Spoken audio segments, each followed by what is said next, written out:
last part of the evening, I should say. There are three erudite speakers who will answer your questions. So will you please start by asking questions? You left off last time. You want to ask one? You start. TV man, first question. You want me to start? Yes. Let's go. I will speak the last position. Thank you very much, all three speakers. My question with you. We saw the law, the Zoroastrian influence on Sasanian law. Such a large empire, which they fall as a power, but Zoroastrianism stays as moral and principle of morality, and we can see it still there. The Sasanian in the war which they had, was it related to Zoroastrianism? Because these days we don't see anything from Zoroastrianism to stand for themselves. Or if, for example, they want to have their own land back, Iran, however the fight is still there. Being an empire means you have to war, you have to attack, and you have to be ready if they attack you. Is it related to Zoroastrianism or not? I didn't quite understand the question. Do you mean what is the relation of Zoroastrianism to politics, probably? When we have it in the Sasanian law, it definitely is related to the politics. But particularly in politics, is that related to the war and fight or defeat? Do you mean that if we have these high moral standards in Zoroastrianism, how can this be the foundation of the Sasanian state, which has to defend, of course, its borders and so on, go to war and no, your speak was about the Zoroastrianism on Sasanian law. You mean the Zoroastrian background of Sasanian? The Sasanian background in Zoroastrian law. Yes, it was based. Sasanian law was based on Zoroastrianism, but it had developed further. And in practice, I must say, there were probably quite a lot of decisions, judgments, which did not quite, agree with religious prescriptions. It's the same problem today. You have legal theory and you have legal practice. And legal theory and practice very often do not go well together. Or there are many differences. Theoretically, you would have to do this and this and this and this. But in practice, it's not practical. Zoroastrians in the Sasanian Empire had to live, of course, with other religions. It was a huge empire. They had to live with Christians. They had to live with Jews. I had mentioned the Jews in Babylonia, a huge community, and also in the East they had to live with other religions from the East. Legal practice and legal theory don't always go together very well. And this is, of course, one of the most important motors of change in jurisprudence. That you have a practice which gradually differs from theory. And do you think any power is able to wipe out the Zoroastrian and Zoroastrianism in the world? Well, Islam was able, I'm afraid to say. Islam was not able to wipe out Zoroastrianism, but it was able to wipe out the Sasanian Empire. Do you remember when the Sa'd ibn Abi Waqqas, the leader of the Arab, attacked to Iran? He converted to be a Zoroastrian. Maybe they captured the land, but they didn't capture the brain. They didn't. You can never capture brains by conquest like that. No. So I don't think that Zoroastrianism will ever end. But as an empire, and as the religion of an empire, unfortunately, I'm very sad about this. It has ended with the Sassanids. Yes, and it never rise again, you think? I'm not so sure about this. We were just talking about this. How many Muslims now wear underneath their shirts, of course, the symbol of the Favashi, or depends on how you interpret it, under their shirts. And they're officially Muslims, but that's what they wear. And I'm not so sure. Thank you.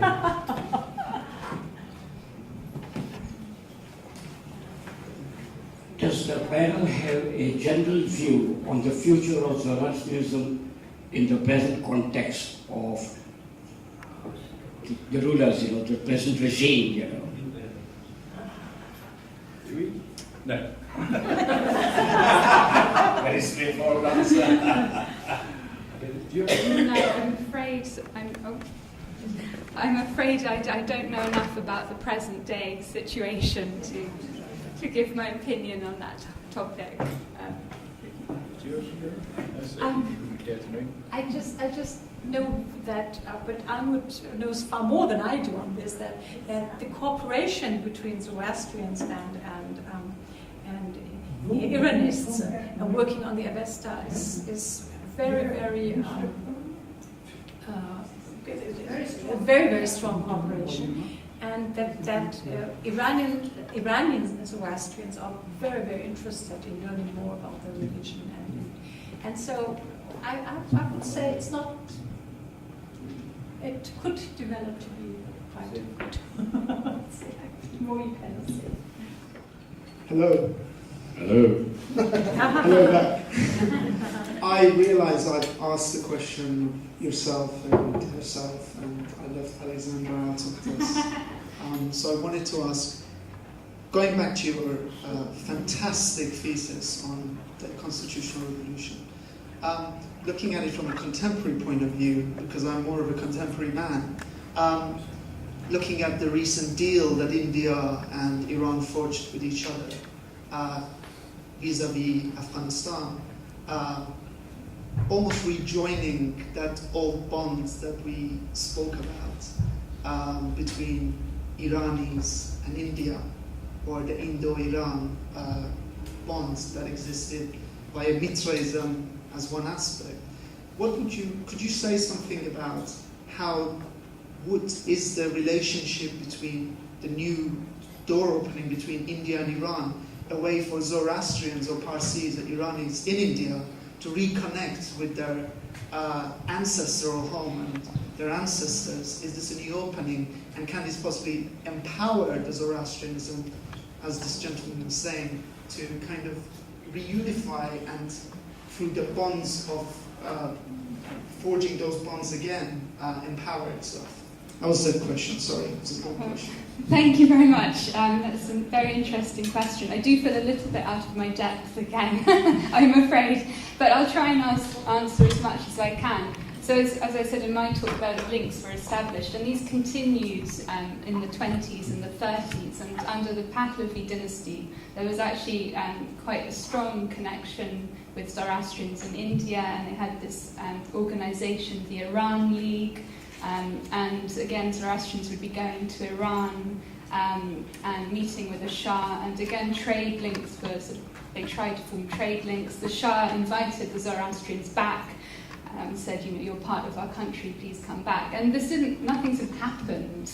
A few Parsis did go to Iran, and there were stronger links. So maybe this could be a new opening. I can't predict what might happen, but perhaps it could be, the start, I think. Well, I don't think it's going to happen with this regime that's conducting the country's government. It might happen if this regime moved on and there was a future, maybe. Can I ask a question when you've finished dealing with it? Because Alexandra may have some more to say, I don't know. No, that was sort of all. I can't say so much for the contemporary situation, but looking at links, it is a possibility that maybe one day there could be stronger links, but as Shaheen pointed out, there's a problem at the moment for that to happen. My question is to Simon.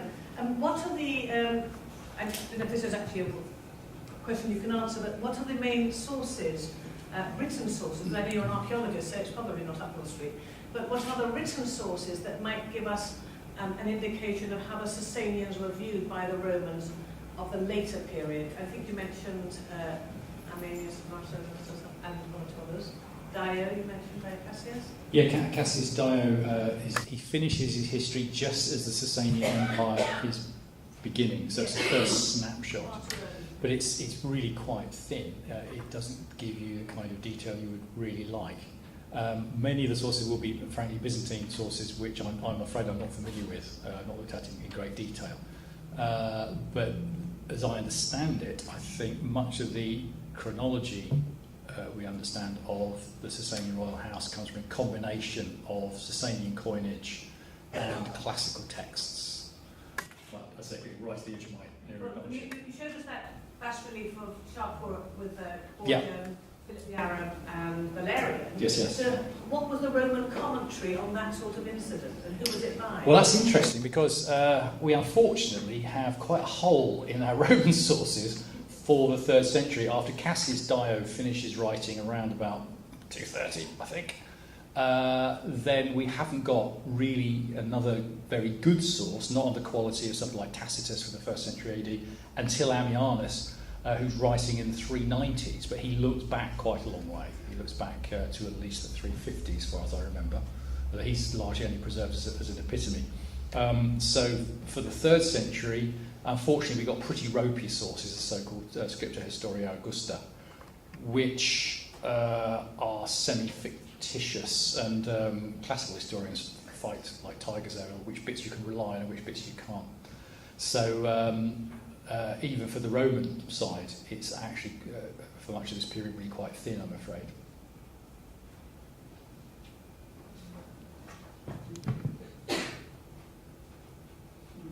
Any more? Yes? Sammy, yeah? Keeping Sammy running around. Hello. Are there any Romans today? I don't mean Italians. No. Well, it's worth actually just mentioning what do we mean by Romans, which may also be relevant to the discussion here, because what do we mean by Sasanians?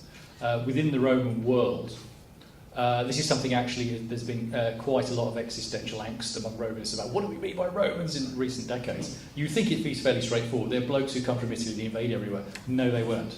To give you an example of this, of the Roman army which invaded Britain in AD 43, probably only about 1 in 5, maybe 1 in 10, was actually Italian.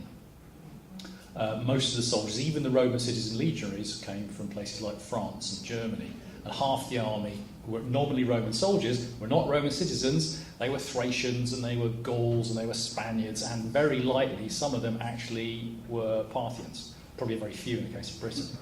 So later on you get to the stage, in the period we've been looking at here, in the 3rd century, as the Sasanian Empire arises, the Roman government decides everybody in the empire who is free is now a Roman. But that was like being given your American passport, so it was a legal status, political status, but it did not say anything about your religion or your ethnicity, which is still very, very mixed and very complex, so it was a universal empire. And I suspect the same question can well be posed, certainly the Sasanian Empire as well. We've already heard about the large Jewish community and so forth. Would we regard Jews living inside the Sasanian Empire, would you regard them as Sasanians? Obviously not Zoroastrians. So does that kind of answer your question? It's a term that shifts. In the 8th century BC, a Roman is somebody who lives in the city of Rome, when Rome was founded. By the time you get to 1453, a Roman is somebody who's just been slaughtered by the Turks on the streets of Constantinople. That changes quite a lot. That reminded me, that question of a note I wrote, asking about the Sarmatians and the Alans, because I believe that they are the people who might inhabit or might have inhabited Ossetia. I'm not sure how correct that is, but I know they're Caucasian people possibly. And I did hear that there was some, I don't know where I heard this, or it was a film or something, there were Sarmatians who were posted along Hadrian's Wall. Yes. Good. There were, it's recorded in one of the bits of Roman history we have got, 5,500 Sarmatians were posted to Britain at the end of the 2nd century. And we actually found a tombstone in one of them at Chester, and hey, he's got a dragon standard, which is rather fun. Incidentally, the Welsh dragon flag is probably based on one of those windsock standards. Do we know the Sarmatians ethnic? As I understand it, again, we're getting beyond archaeology here, but for what little we know about Sarmatian language, it's supposed to be an Iranian dialect. Yeah, that's what happened. There was a Setian in it. Well, I wouldn't be able to comment on that, because what tends to happen later on is you'll have lots of later peoples who will look at the classical or ancient sources and claim those groups as ancestors. Of course, we've had that a lot in Britain, claiming Celts, or earlier on, Arthurian period and so on. And like in Hungary, lots of people like to claim that they're descended from the Huns. Probably no, it's not really anything much to do with that. So the particular case of Osseti, I wouldn't know. But the intimate connection between Iranian-speaking peoples in that broad sense of the family of languages of these steppe peoples and what's going on in Iran, in the Sasanian world, I mean, they are closely connected, even if a lot of the time we're fighting each other, of course. And would those Sarmatians have gone back home, or they've integrated within the local community? They would have stayed here. They would have integrated into the Roman military. So people from that part of the country might well have a little drop of Iranian blood in them. In that broad Iranian, yes, absolutely. And indeed, well, we are discovering, recently there's been DNA work done on a number of bodies from Roman York, and there are people of all sorts of ethnic origins there, including black Africans from the Roman period and so on. But that's one of the, was it necessarily an upside of the Roman Empire? People were dragged kicking and screaming from one end of the empire to the other. At the eastern end of Hadrian's Wall, there was a regiment of the Tigris boatmen. And what they did to upset somebody in Iraq to be sent by the emperor, right, you lot, you're going to the other end of the empire, you're going to Newcastle. They must have really upset somebody. But you do have this astonishing ethnic cultural mixing that goes on in the Roman world. And indeed, we know to an extent also in the Sasanian world. Again, a lot of it is through compulsory movement of peoples, like Shapur taking the entire population of Antioch and shipping it down into Mesopotamia. So, a good thing or a bad thing?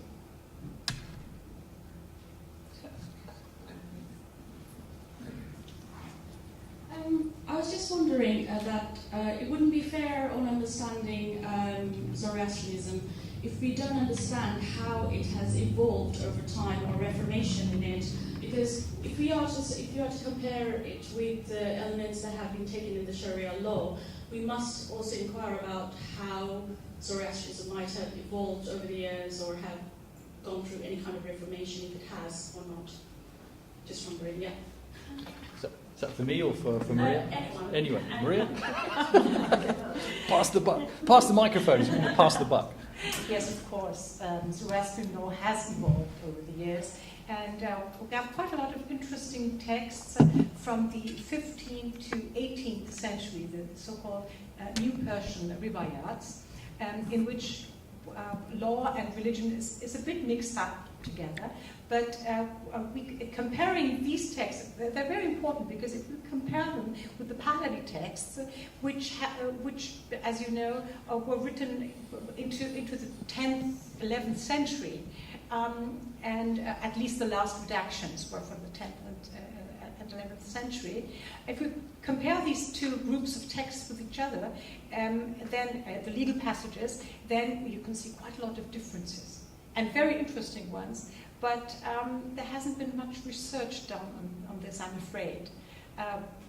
This is something maybe you could do. I think that would explain how it is different from Sharia law, even though they have the same elements, borrowed elements from Zoroastrianism. I think that's how Zoroastrianism comes about. I think they evolved. Whereas yes. I don't see that in Sharia law.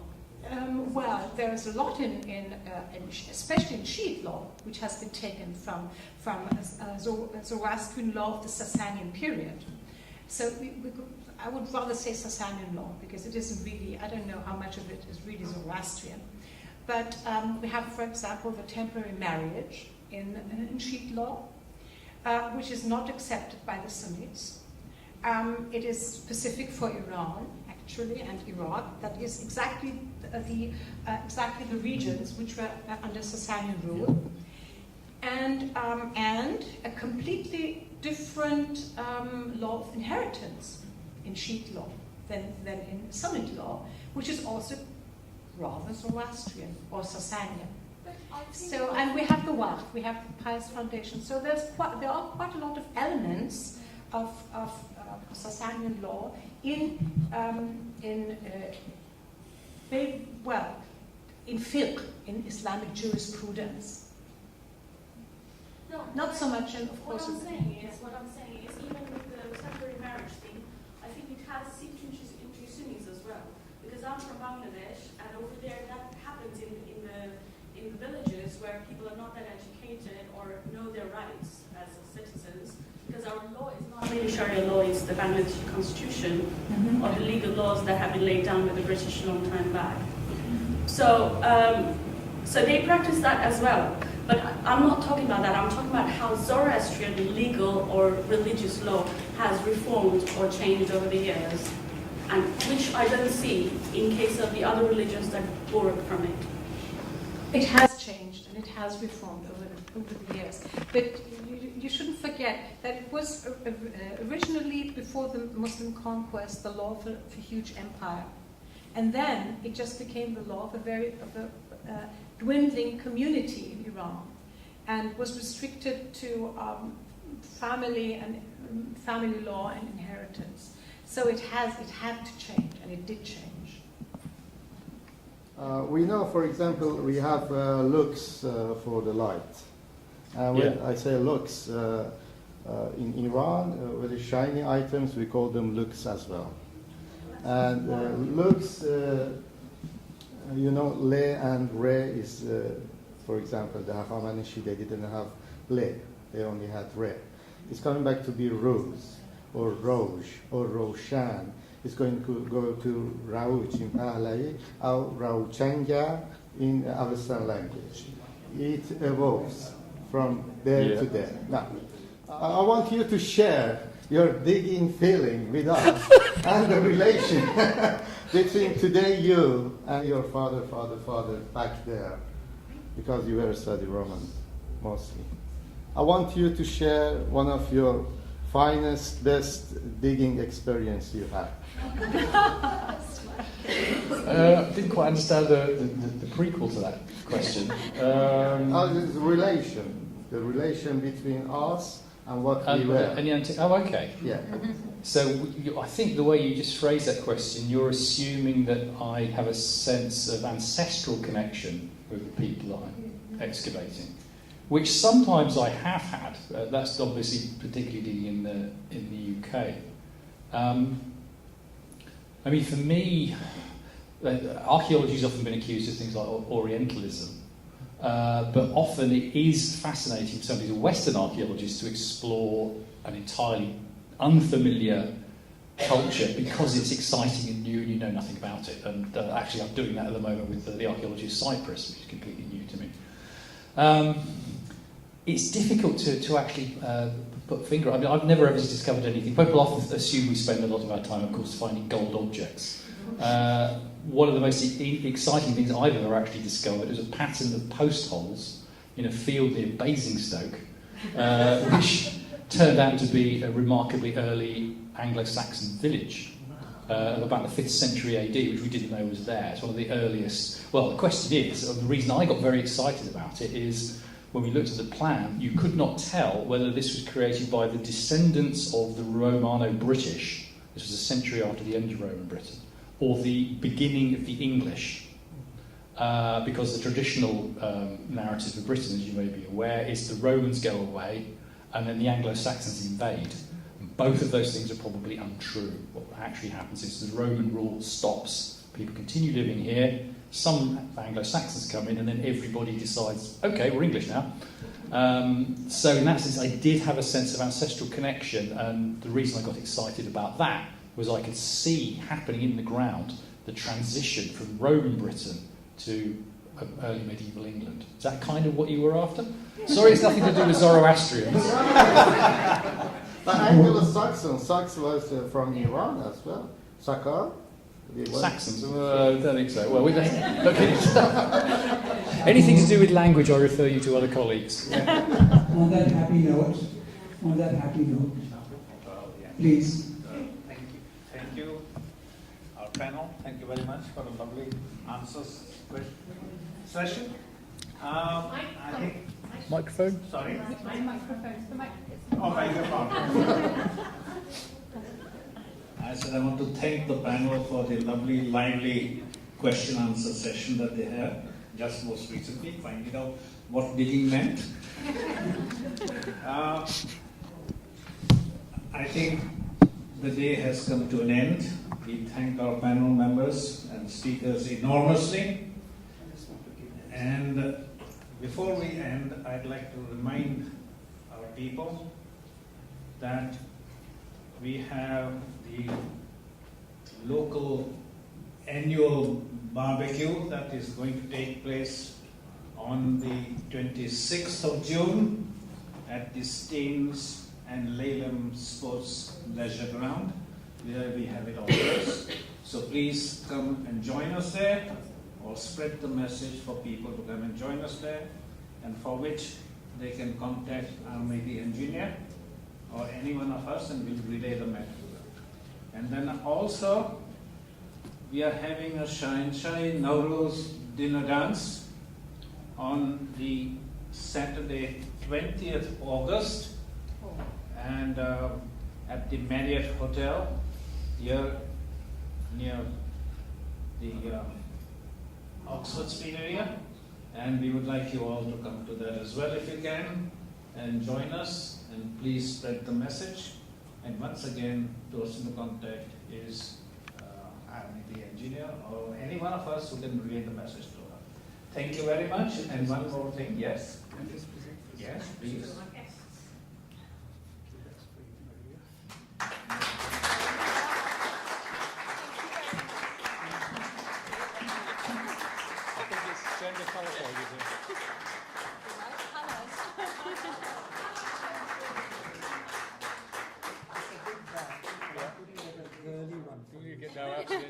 Thank you very much, Sammy. That's mid-race, yeah? Mid-race. Anything to do with gender. Okay. Nothing to do with me. Thank you very much. Thank you. Thank you.